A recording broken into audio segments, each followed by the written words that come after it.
sometimes one of the greatest hindrances to future growth are past successes. Because I have succeeded in these areas in the past, I just assume that they're always going to work when in fact they don't work.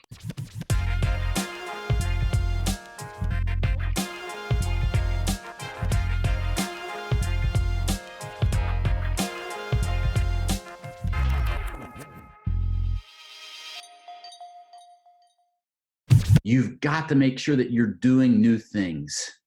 And it's not just for the sake of doing new things, right?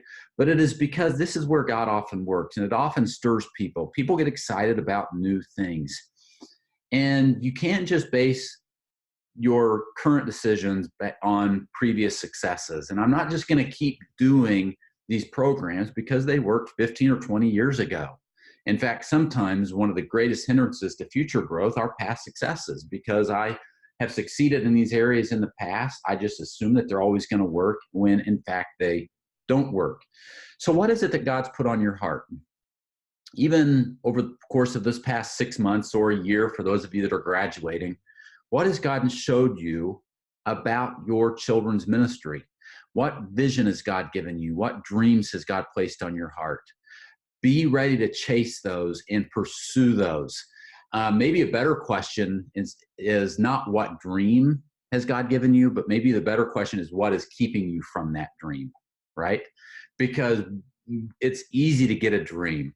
It's easy to get a vision. What's difficult is really understanding what's keeping me from that dream and addressing it so that that dream can become a reality. Now, my hope and prayer is that because you've been a part of KidMin Academy, that you're going to start doing some new things, or you're going to look at your existing programs and you're going to breathe some new, fresh life into those with some new vision and some new direction.